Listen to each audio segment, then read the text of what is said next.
Whether you're 5, 15, or 50 years old, one of the hardest things to deal with in life can be exercising willpower and making a sacrifice in the short term in order to achieve something of greater value later. It's one of those commonly accepted life lessons. But now it turns out there are more organized efforts to teach it to children. Our economics correspondent Paul Salman has the story, part of his ongoing reporting, making sense of financial news. Clap twice. Put up your right hand. Put up your left hand. Put up your right hand. This is the KIPP Infinity Middle School in New York City's Harlem, where in addition to the 3 R's, these predominantly poor fifth graders study character to maximize success in later life. Qualities like grit and gratitude, optimism and curiosity, zest and social intelligence, and one skill above all. What is this talking about? Don't eat the marshmallow. Brittany in the back. Self-control. Okay, so we're talking about self-control. In fact, they've been talking about self-control since the first day of school, when teacher Layla Bravo Willie gave all of her students the marshmallow test. They come in, they have a marshmallow in front of them, and they're looking around like, what is this? This is among the most famous experiments in the history of psychology, with implications for economics. In which a group of 4-year-olds were given one marshmallow and told that if they could wait to eat the marshmallow after being left alone with it for a while, then they would be given an extra marshmallow to eat. Most eat the marshmallow as soon as they are left alone with it, but some other children are able to resist temptation. About 1 in every 3 is able to hold off. And YouTube is replete with videos of kids struggling to not eat the marshmallow. So what's the big deal about self-control?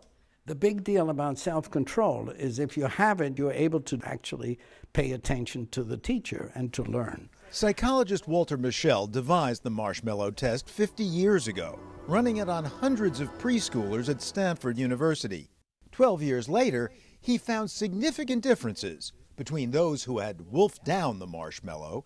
They were now found to be more easily frustrated, indecisive, disorganized, and those who, as tots, had been able to control themselves. They were now more confident, self-reliant, and get this, scored about 200 points higher on the SAT. The powerful economic message is that if you do exhibit self-control at an early age, says Mischel, you've got a much better chance of taking the future into account and likely to have better economic outcomes. But the idea that your child is doomed if she chooses not to wait for her marshmallows is really just a serious misinterpretation. Because the real message of his work is that self-control can be taught, says Mischel, to even the most out of control among us. Me get this feeling when me see a cookie on the plate. Me want to grab it, want to eat it, oh me no can wait. Cookie Monster's proverbial problems have been made quite graphic in recent years by imaging studies of what Mischel calls the brain's hot and cold systems. The hot system is the limbic system in the brain, and it is reflexive, immediate, emotional. So in order to slow that hot system, you have to activate the cool system, the prefrontal cortex. The problem is that the hot system goes up when stress goes up. And when people are living under conditions of toxic poverty, those are conditions that create huge stress levels, and they make the hot system keep getting hot. So, the earlier self-control is taught, the better, which is why Mischel teamed up with Sesame Street Workshop on a series of videos starring their guru of gluttony to teach tots how to delay gratification. Me can take deep breaths, me can self-regulate, me wait. But it's never too late to self-regulate, Mischel thinks. And so in the past few years, his ideas have inspired schools like KIPP, a nationwide chain of public charter schools serving low-income students, pushing high academic achievement. This time we're going to try to make a goal that's very far away, right? We're going to try to make a goal around your report card. Of course, older kids have self-control issues beyond cookies and marshmallows. You are going to come up with everything that could possibly go wrong. Joshua, Talking to my partner. But you have to meet your goal. What are you going to do? I'm gonna pretend like they're invisible and I can't see them. Use your imagination. I love it. Brenda Lee, can you share what your if-then plan is? That my family will be very distracting and I won't be able to read that much and it will affect my grade. Okay, so if your family is super distracting, what are you going to do? I will go to my room and close the door and put some headphones on and then start reading. Give her 3 snaps. Both Brenda Lee and Joshua, it turns out, ate their marshmallows the first day of school. But both have come a long way since. For self-control, I just pretend it's a rock, like a poisonous rock, and just do it. A poisonous rock? Yes. What does a poisonous rock look like? I don't know. It's like a white rock with mold all over it. When I come to Cape, I realize that if I wait, I get a bigger treat. And his self-control strategy also works on another problem, his temper. Are you easily annoyed? Yes. But did you learn here how to control your annoyance? Yes. I'll just take a deep breath and just let it go. Did you actually take a deep breath? Yeah, but sometimes when I'm like really mad, I take 2 deep breaths.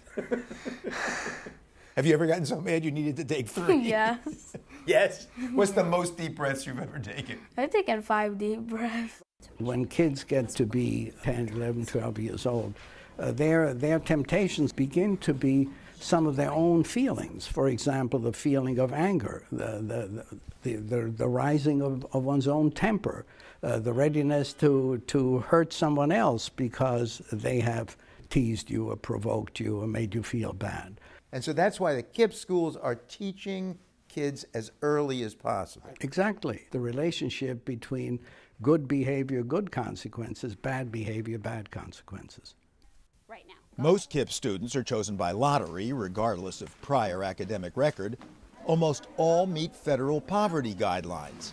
And yet 82% go on to college, and nearly half complete a 4-year degree, 5 times the rate of the average low-income student.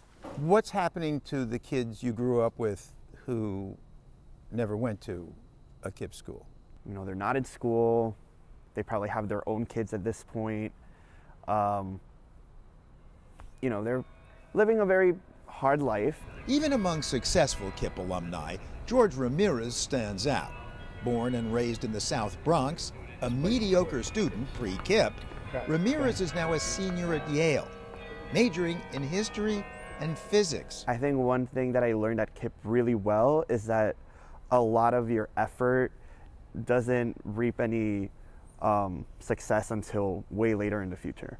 There's another marshmallow if you wait just a little bit longer. KIPP isn't the only path out of poverty, of course. Teacher Layla Bravo Willie also grew up poor long before KIPP began, yet she graduated from Harvard. But she teaches self-control these days, sharing her own adult economic struggles with her students. You know that Miss Bravo had some issues with shopping, right? I like to shop, and I'm trying to save money.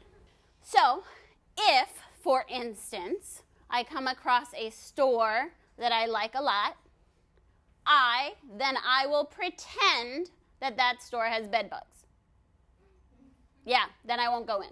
Now, do you really visualize bed bugs in the store that attracts you, or that's just playing No, to the actually, kids? I really actually do. Whatever your marshmallow test is, there are always strategies that can help you. And we want to arm our kids with all the tools possible to be successful in life.